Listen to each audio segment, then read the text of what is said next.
Good morning, guys. It's Monday. I hope you guys had a wonderful weekend. I hope the test on Friday went well. If you guys are hearing my voice now, it's because I'm not back yet, and I'm hoping to be back pretty soon. Hope you guys have been well. But what we're gonna do today is we're gonna start into our next topic on spheres and pretty much three-dimensional type objects, and looking for volume and a little bit of surface area as well. We'll probably not be testing over this section. We're probably going to do what we're going to call a major quiz, so it's going to count between a quiz and a test. But this is the first of a few sections that we'll be covering. So let's just jump right in there. So we're going to first talk about, guys, are spheres, which most of you probably are familiar with what a sphere is. If you've ever seen a baseball or a volleyball or a soccer ball, you're looking at a sphere. All right, so a sphere, and we'll just type this out. We'll just call a sphere that's too big. All right, so we'll call a sphere a three-dimensional circle. All right, so we can call it like a ball or something like that. All right, so a sphere is just going to be a three-dimensional circle. Now, the radius of a sphere, just like the radius of a circle, goes from the center to any point on the circle. All right, so it's going to be, the radius is pretty much the most important part of the sphere, just like it is with a circle, because with the radius, you can determine just about anything. All right, so the radius of the sphere is just from the center point to any point on the circle. Now, a hemisphere, if you guys think about the globe, all right, you've got your northern hemisphere, your southern hemisphere, your eastern hemisphere, your western hemisphere, all those hemispheres. All right, so, and just like a semicircle is half of a circle, a hemisphere represents half of a sphere. All right, so we'll just call that half of a sphere. All right, and then we're looking at something called a great circle. This is the largest circle you can draw around a sphere. All right, so if we kind of go back to talking about the globe again, all right, the largest circle that you can draw on the globe, most of you guys have heard of, it's the equator. All right, so it's going to pretty much have half the circle above it, half the sphere above it, half it below it. All right, but it is the largest circle that you can draw around a sphere. So the equator represents that around the Earth, or you could say it was the prime meridian line, I think it is. Um, those both cut the sphere in half. So if you guys kind of look at this picture, and you don't have it colored on yours, but this red circle right here would represent, I guess you could say, the equator if you're looking at the globe or the Earth, but it's the largest circle that you can draw around a sphere. All right, so let's go through, let's talk about a few things. All right, now volume, all right, is going to be 4/3 pi, there's that pi symbol again, times your radius cubed. Now, volume is always in three-dimensional, all right, so you're going to be cubing your radius, and then your units will always be units cubed. If you guys remember, area is units squared, volume will have units cubed. All right, now we've also got this 4/3. All right, now this is a fraction. Please make sure you don't use 1.3 as 4/3. You need to actually use 4/3, which means you're probably going to be using a lot of parentheses where you've got 4 divided by 3 in your calculator. All right, so your volume will be 4/3 times pi times your radius cubed. All right, so just make sure that you're using 4/3, not 1.3 or 1.3333. All right, but just like before, we have our exact values and our approximate values. Remember, exact means I've got pi in my answer. Approximate means I'm multiplying everything out and I'm going to round it. All right, so if we look at this first example, all right, so find the volume of the sphere. Give your answers in terms of pi, which is another way of saying find the exact value. All right, so let's go through. The more you write it out, the easier it gets. So it's 4/3 times pi r cubed. So in this case, it's going to be 4/3 times pi times. Now I need my radius. Now here, they don't give me my radius, they give me my diameter is 24 inches. So remember, if my diameter is 24, my radius will be half of that, which will be 12 inches. All right, so it's 4/3 times pi times 12 cubed. All right, so let's just go through, we'll simplify it. All right, so we got 4/3 times pi times, we want to do 12 cubed. If if you guys do 12 cubed in your calculator, you get 1728. All right. Now, if we did 1728 times 4/3, all right, if it's a whole number, we can go ahead and write it out. But if we multiply it by 4/3, we get a decimal. We just need to multiply it like we would multiply fractions. All right, multiply straight across the top, straight across the bottom. Now, 1728 times 4/3 is actually a whole number. All right, it's going to be 2,304. All right, now I didn't multiply out the pi, so it'll be 2304 pi. Can't forget my units will be inches cubed. So remember we said volume is always in 3 dimensions, so my units will be cubic there instead of squared. All right, so we've got that piece there, and nothing wants to go together, but that's okay. All right, so what I want you guys to do is take a quick second. I want you guys to try part B. So pause it here. Y'all try part B, and then we'll come back together in just a second.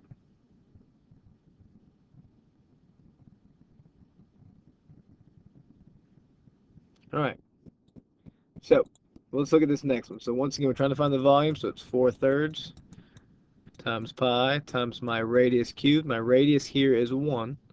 All right, so we got 4/3 pi r cubed.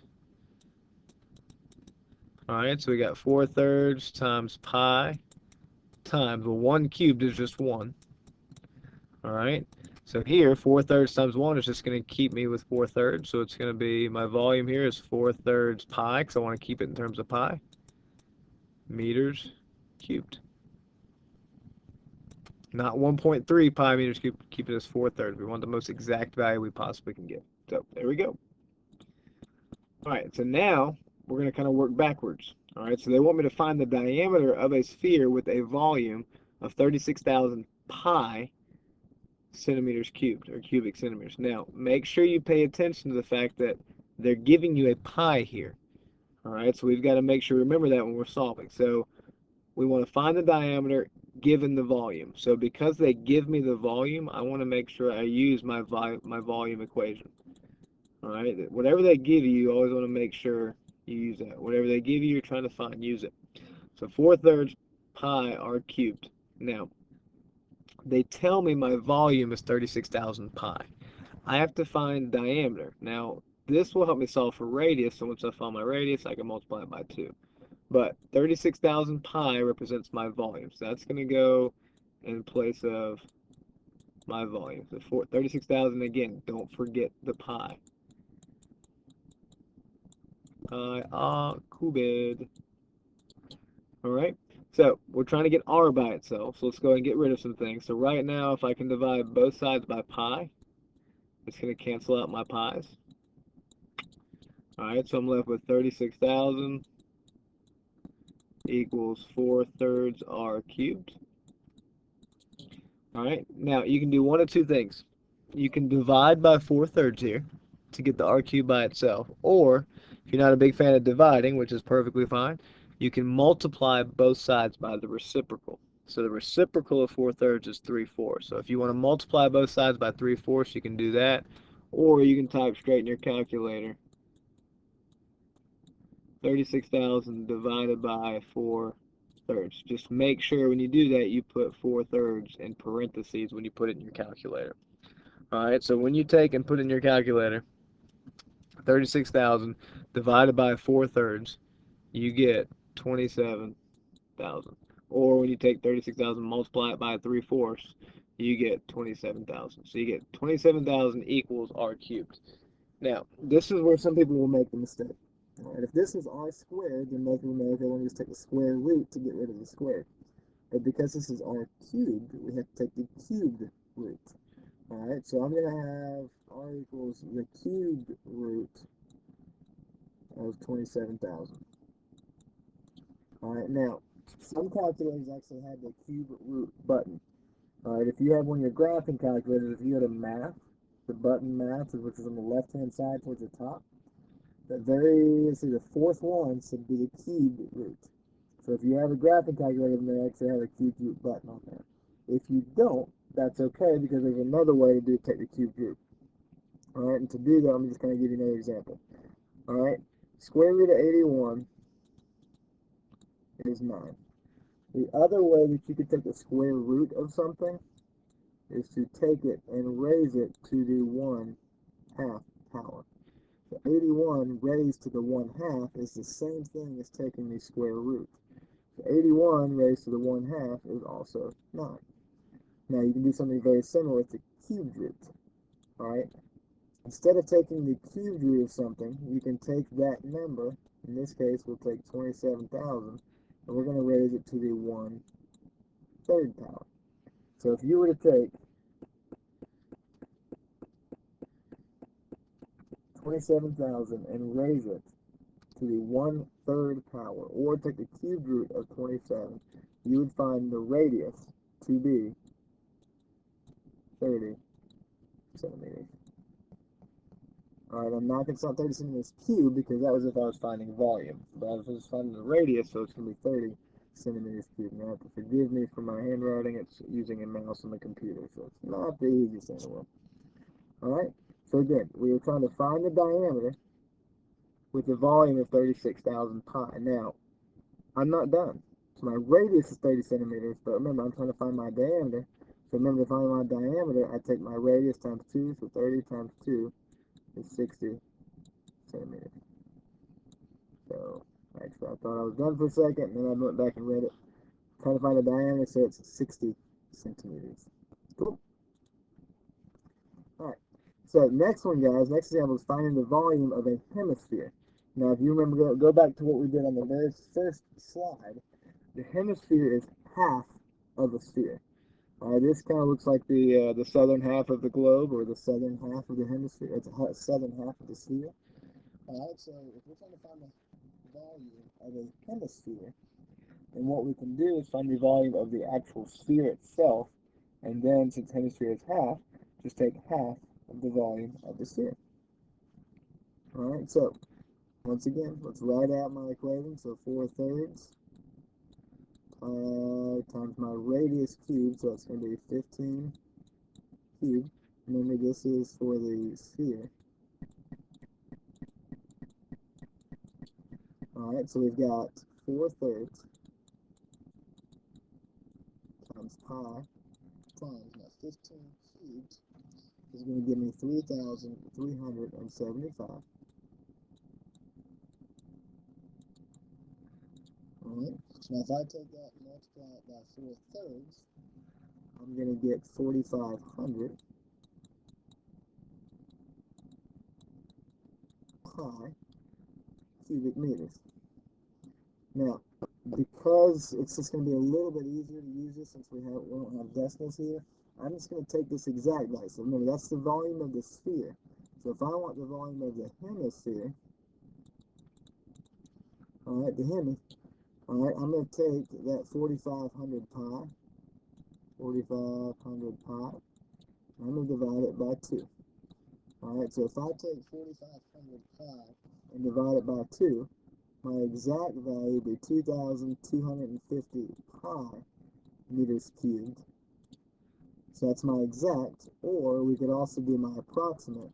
So if I would take that and multiply it all out, I would get 7,068. We'll just round to the nearest 10.6. That is a 6. Alright, so I've got my exact, which is here, and I've got my approximate, which is right there. Cool.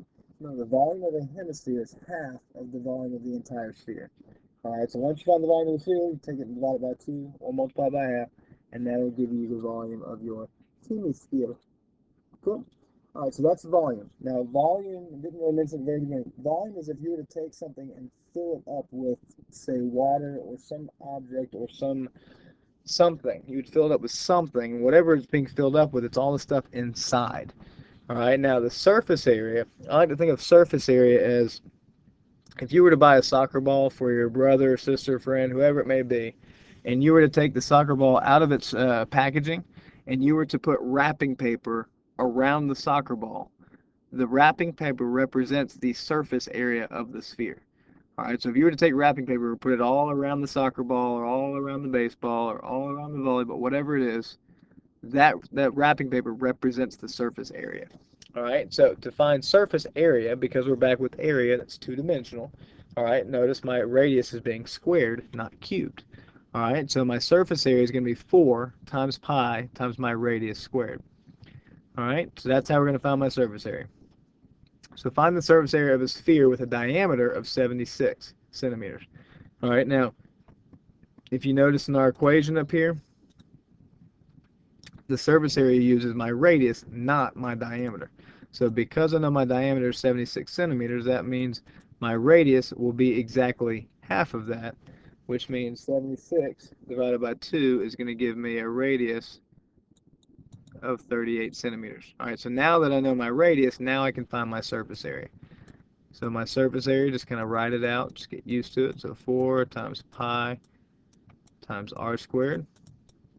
So it's 4 times pi. Now my radius, not my diameter, my radius is 38 centimeters squared. So 4 times pi times r squared. Now, 38 squared is going to give me 1,444.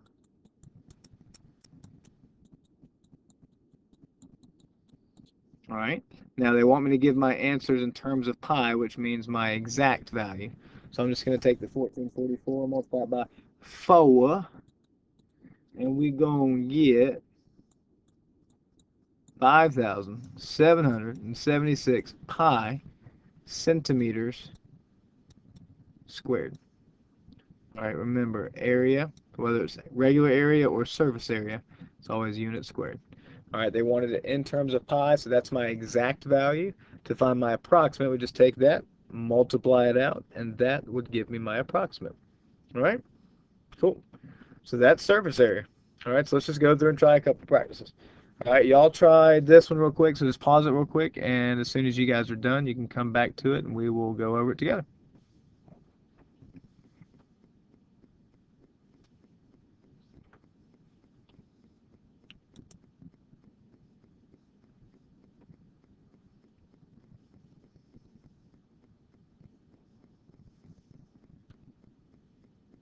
All right, so let's look at this one.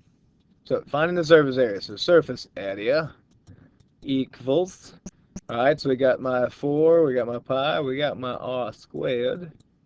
All right, so again, I need to know my radius. So if you guys look up here at the picture, they actually have my diameter, not my radius. So they tell me my diameter is 50 centimeters, which means my radius, again, is half of that. So half of 50 is 25. So my radius is actually 25 centimeters. So over here, we've got 4 times pi times 25 squared. All right, now they don't tell me if they want it in terms of pi or if they want me to round it, so I'll just do both here. All right, so 25 squared is going to be 625. So I've got 4 times pi times 625. All right, if I were to take that and multiply 625 and 4, I get 2500 pi. So 2500 pi. Oops, forgot to put the pi in there. No big deal, we got it. So 2500 pi, there we go, centimeters squared. So that's my exact surface area, which means my approximate surface area. If I were to take that and multiply it all out, 2500 times my pi, that's going to give me a value of 7,853, and we'll just write in there's hundredth, 0.98 centimeters squared. All right, so again, that's my exact, which means I'm keeping my pi on my answer. I'm keeping it in terms of pi. And then I've got my approximate, which means I'm multiplying everything out. Awesome. All right, so let's look at this one. Psych. Not going to move it. All right, so it says find the volume of a sphere with surface area 324 pi inches squared. All right, so let's look at this. We're trying to find my volume. All right, that's what I'm trying to find.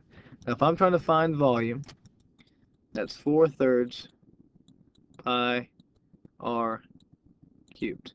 All right, so if I'm trying to find volume, I need one piece of information, and that's my radius.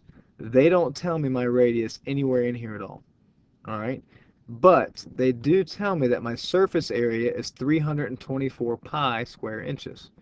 All right, so if I go back and I look at my surface area equation, surface area is 4 pi r squared. notice I've got an r in there. So I can actually use what they give me to solve for my radius. Then I can take that radius and I can plug it into my volume equation. All right, so let's do that. So it says surface area is 324 pi inches squared. So that's giving me my surface area. So that's going to go in place of this SA. So I'm going to put a 324 pi equals 4 pi r squared. All right, so again, I'm just substituting. In place of my surface area, I'm putting what they tell me is 324 pi. So now I can just go through and solve for r. So let's divide by 4 pi on both sides. And when you do this, be very careful. All right, I would go ahead and see that the pi's are actually going to cancel. If you don't and you type in 324 divided by pi, or divided by 4 pi, you're actually going to get something wrong if you don't use parentheses. So go ahead and cancel out your pi's. So you're just left with 324 divided by 4. And when you do that, you're going to get 324 divided by 4 is 81. So you get 81 equals r squared. To get r by itself, we take the square root. Now, since we're solving, remember, square root of 81 is actually plus or minus 9. However, you can't have a circle that has a radius of negative 9. So we're only going to be looking at my positive. So it's going to my radius is going to be 300, or sorry, radius is 9 inches. All right, now that's not what they wanted. They actually wanted the volume. However, I can now take that radius of 9 inches and I can now take that and plug it into my volume. All right, so let's do that. Okay, so I've got my volume is 4/3 times pi times, I now know that my radius do be 9 inches, yo. All right, so 9 cubed. So let's just go through and solve. So we got 4/3 times pi times 9 cubed. So 9 cubed is going to be 729. So we got 4/3 times pi times 729. Yeah. All right, so if I take that and multiply it by 4/3, don't forget to use parentheses around the 4/3. You get 972.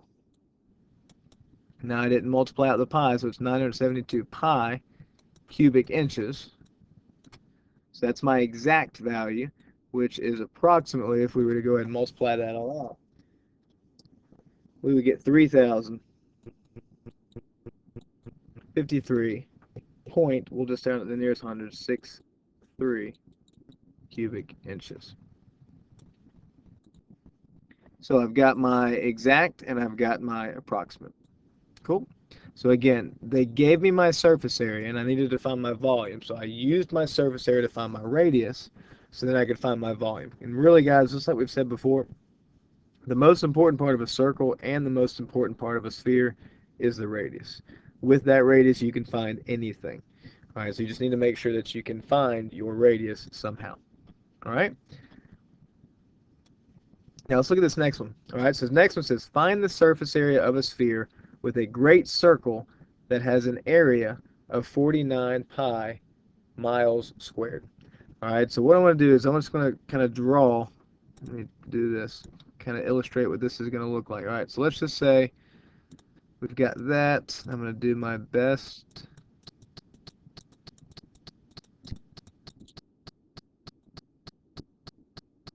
So let's just say, oh, not the prettiest, but that's okay. All right, so let's say I've got my sphere. All right, it tells me the surface area of the sphere.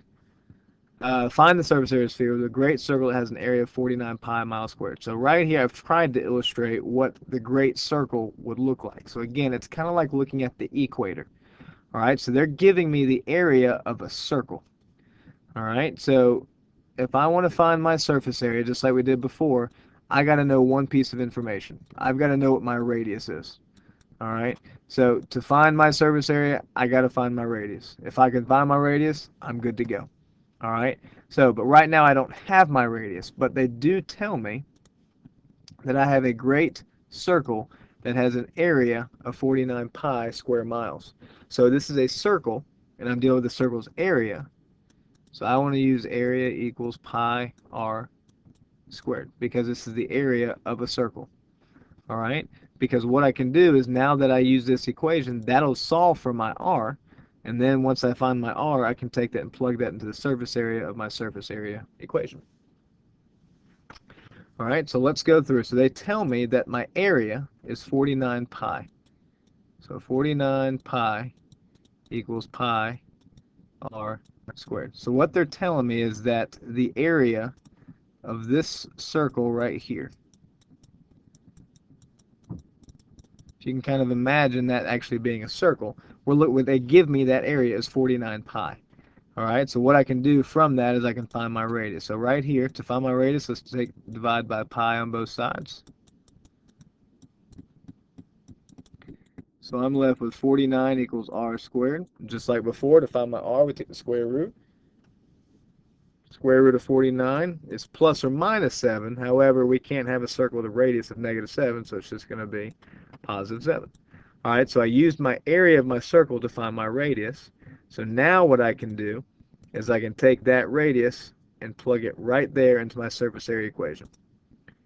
All right, so I know now that my surface area is 4 times pi times my radius, which is 7 squared.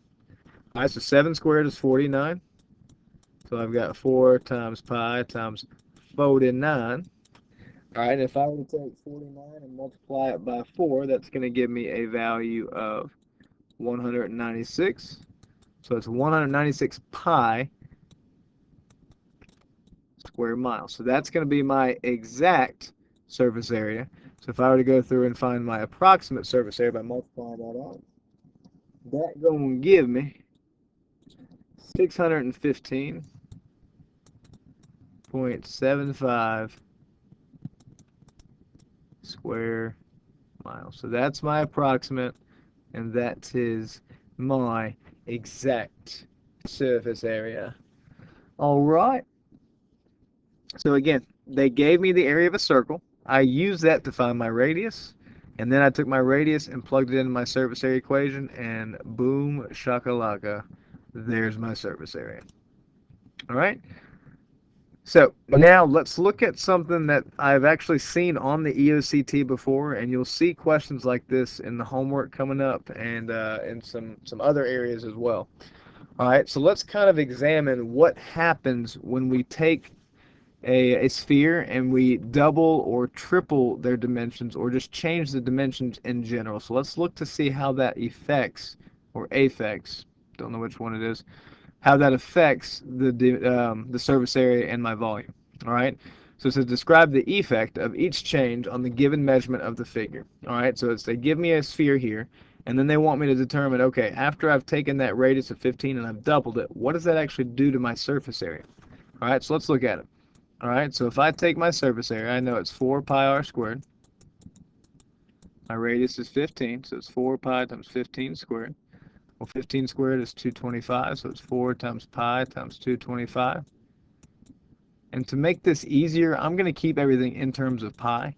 It's just going to make things easier to deal with. All right, so my surface area here is actually 900 pi. Wow. I'm writing centimeters, I'm writing inches. There's no telling. All right, so let's try this one more time. All right, so this is actually inches. So 90 pi inches squared. So that's my original surface area. All right, so now what they want to do is they want to say, hey, what happens to your surface area if you double your dimensions? Well, doubling means multiply by 2. So if I were to take my radius and double it, that's going to give me a radius of 30. All right, so let's look to see what that would do. So surface area 4 times pi times now my radius is 30 because I've doubled it. Let's see what happens to it. All right, so it says 4 times pi times 30 squared is 900. All right. So if we take 900 times 4 pi, again, we're just going to leave it in terms of pi. So 900 times 4 is going to be 3,600 pi square inches. All right, so my surface area after I've doubled it has gone all the way up to 3,600 pi. So to figure out kind of how it has been affected, we're going to take my new surface area and we're going to divide it by my original surface area. All right, so let's take 3,600 pi. And this is why I'm keeping it in terms of pi, because it's going to be a lot nicer, a lot prettier. All right, so my new surface area divided by my original, 3,600 pi divided by 900 pi is going to give me exactly 4. So when I doubled my dimensions, that increased my surface area by a factor of 4. So that's how it's affected it. And another way that you can look at it, because this is surface area, and we're in a two-dimensional space here with surface area, whatever you're doing, so if you're doubling it, whatever factor it is you're increasing or decreasing it by, the surface area, if you square that value, that's going to tell you how it's affecting it. So because I doubled it, it's going to increase my surface area by a factor of 4. Let's say it said, well, what happens if you take your dimensions and you triple it? Okay, well, that's pretty straightforward. So 3 squared would be 9. So if you went through and tripled your dimensions, then your surface area would actually increase by a factor of 9. Well, what happens if you quadrupled your dimensions? Oh, that's a good question too there, buddy. So 4 squared, quadruple, 4 squared, 16. So if you quadrupled your dimensions, it would actually increase your surface area by a factor of 16. That's a pretty large increase, alright? So again, whatever you're increasing it by or decreasing it by, whatever that factor is, if you take that and you square it, that's going to tell you how much larger your surface area is going to be. And that's the surface area. Now volume is very similar, except instead of squaring it, you're just going to cube it. Because in volume, you're dealing with three-dimensional space. Alright, so let's examine this example over here, okay? Alright, so got volume. They want me to figure out what's going to happen when I take the dimensions and I multiply it by 1/4. Now, if you guys remember back when we were doing dilations, 1/4 would be a reduction. Alright, so that's going to get smaller. Alright, so let's look at it. So we got volume. Let's look at my original volume. So volume is 4/3 times pi. Now my diameter is 16, which means my radius, that do be 8 there. So 4/3 pi r cubed. Alright, so if we were to go through and look at this, we got 8 cubed, which is 512. So 4/3 pi times 512. Alright, if I were to take that and multiply it by 4/3, Ooh, this is not pretty. All right, so if I were to take that and multiply it by 4/3, it's not a whole number. All right, so we need to make sure we keep this in fraction form. alright, so 512 Multiplied by 4/3. If you were to go through, so 512 over 1, 512 times 4, and then divide it by 3. 512 times 4 is 2048. So this is 2048 over 3 pi centimeters cubed. So that's my original volume. All right, again, because it's not a whole number, I want to keep it as a fraction. That's my original volume. Now, if I take my dimensions and I multiply them by a fourth, again, that's a reduction. So 8 times a fourth, or 8 divided by 4, is 2. So my new radius will be 2. So it's 4/3 times pi times 2 cubed, which is going to be 4/3 times pi times 8. And 8 times 4 is 32. 32 divided by 3 is not a whole number. All right, so what I've got here is E. All right, let's try that again. All right, so I'm going to have 8 times 4, we said was 32 over 3 pi. All right, centimeters cubed. All right, so I went from my original volume to be 2048 over 3 pi cubic centimeters to 32 over 3 pi cubic centimeters. So again, it got smaller because this is a reduction. All right, but let's see by how much it actually decreased. So to do that, we'll take my second one, once again. Take my second one, which is 32 over 3 pi, and divide it by my first one, which is 2048 over 3 pi. Now, once again, my pi's will actually cancel here. Now, right here, when you're taking a fraction divided by a fraction, typically division is just always more difficult than multiplication. So if you can take a division problem and turn it into multiplication, go for it. All right, so instead of taking a fraction and dividing it by another fraction, we can take it and multiply it by the reciprocal. So I can take 32 over 3, instead of dividing it by 2048 over 3, I can multiply it by its reciprocal, which would be 3 over 2048. 48. All right, now when you do this, your 3's are actually going to cancel. All right, if you were to take 32 and divide it by 2048, And simplify, you would get 1 over 64. All right, and just like we said towards the end of this first problem, if you were taking something and whatever factor you're increasing or decreasing your surface area by, you square it, and that's going to tell you by how much larger your surface area is or smaller. Same thing here. With volume, because we're in three-dimensional space, we'll take whatever my factor is and cube it. So if I were to take 1/4 and cube it, guess what? It would be 1 over 64, which is exactly the same thing as we got right there. So it decreased by a factor of 1/64th. Awesome sauce. And that's it. All right. So tonight, guys, you've got some homework. All right. It's just some practice with volume and with spheres. All right. So the answer keys are online. So please, please, please make sure you go check those. Remember, tomorrow you actually have off. So encourage your parents to go vote. You probably are not of age. Some of you might be. Who knows?